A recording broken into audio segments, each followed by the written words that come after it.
or this go too far under. Whether it be bass,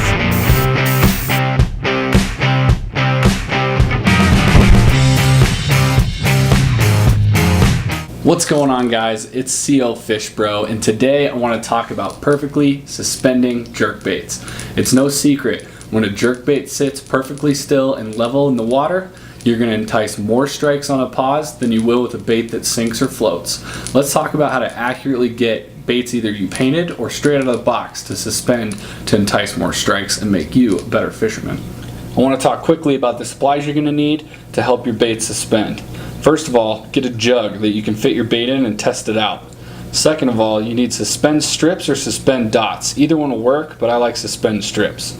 Some sort of razor or X-Acto knife. I have an X-Acto knife here. A thermometer to check the temperature of the water, and then in your bait. Make sure if you painted your baits, you have your split rings and hooks already on. Alright, let's get to work. First things first, turn your faucet on cold and get your jug filled all the way up to the top. In the winter, the water's colder, more dense, making your bait more buoyant. So you're going to have to change the weight depending on the temperature in the water. So let's talk temperature really quick. Right now, with the ice, you're probably not fishing many open water scenarios. So what we want to do is cool down the temperature of this water as cold as we can get it. Because when we fish in the spring, the water is going to be pretty dang cold once the ice comes off. So the first step is to cool down your tank. I've added some ice cubes to help cool down the tank. Sticking my thermometer in to test the temperature. So we got this temperature to read 52.5 degrees Fahrenheit. Still a little bit warmer than what it'll be at ice off, but this should be enough for us to get started. Now what we want to do is take out our suspender strips. I like to take one single strip. Take that strip, flip your bait over, and you're going to go ahead and put it right behind the bill of the bait. Really going to push it in there so that it sticks. Then, where the weight meets the back of the hook, I'm going to go ahead and take your razor and just cut that strip. You don't need to do a slicing motion, just rock it back and forth and they'll fall right off. This is what you want your bait to look like right before it goes in the tank. Just a little suspend strip right under the bill, and then we're going to go ahead and put it in. Take the bait and submerge it in the tank. Hold it about mid-level and then let go. See if the bait sinks or floats. This one's sinking. We need to get rid of some weight in order to make it suspend. So we have a lot of weight in the front of the bait. So you would think in order to balance out the tail, you would need to add weight to the tail. But what we're going to do is go ahead and subtract weight that we just added on from more of the front of the bill. The more we remove from the front, the quicker the back will level out. So this takes a little bit of getting used to decide how much of this to cut off, but it doesn't take a lot to change the bait in suspension. Since I've got an idea, I'm going to cut off a little bit more in the beginning here to see if we can make the process faster. Again, you just take your X-Acto knife, you're going to put it on the spot that you want to cut, and you just rock it back and forth on the bait. Don't slice it or you might cut yourself. And then you can just take the X-Acto, get under there, and peel off that piece. So you can see, we really didn't take off that much on the bait, but that should be enough to really change the suspension. Let's put it back in the tank. So here we've got our newly doctored bait. We'll go ahead and let it go. Still got a little bit of a sink to it. We don't want it to sink. The water's only going to get warmer from the spring on. So if we have a little bit of a float in the coldest water we're fishing in, then we know we're going to get a little bit of a sink in anything warmer than that.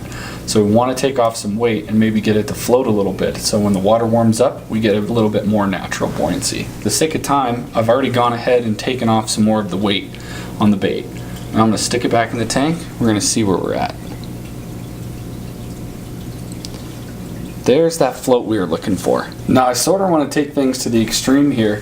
What I'm going to do is dump out some of the cold water, and I'm going to actually add a cup of hot water. We're going to see how the bait reacts in a warmer water. Let's go ahead and check the temp. So this temp is reading 68.8 degrees. That's really hot.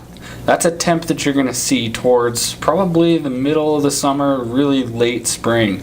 It could be another fall temperature, early fall if you have a warm summer and warm fall. 68 is pretty hot. So let's go ahead and see what the bait does and how it reacts to that temp. So I've got my bait here. I'm going to stick it down halfway in the water. I think this guy suspends pretty well. He's rising a little bit faster than we want him to. Maybe add a little bit of weight to this guy. We are going to fish some colder water, so probably rise a little bit faster than we anticipated. But if you use a snap on the front of your bait, that will weigh him down a little bit, as well as you can just add a little bit more of that suspended strip to keep him down. But I think for the most part, that's a pretty good suspending bait. Now what I've gone ahead and done is taken it a step further and added some more weight into the bait to see if we can get it to suspend correctly in the warmer water. As you can see, that bait suspends pretty well. It's got a little bit of a slow sink, but when we fish the colder waters, that's going to be just about perfect. I would say this bait is almost completely locked in. So as you can tell, guys, it doesn't take a lot to get your baits to suspend perfectly, and it will increase your catch rates on walleye, bass, and even pike. So make sure this winter, when you have some downtime, you pick up some suspend strips or dots from your local tackle store and start to doctor up some of those baits so you're ready for springtime. Thanks so much for watching CL Fish Pro, guys. If you wouldn't mind clicking the subscribe button down below, we'll see you in the next video. So you came to the channel, you liked what you saw. If you could do me one more thing before you leave and just click the subscribe button right here, that'll help me out a lot. Oh yeah, it's getting hot.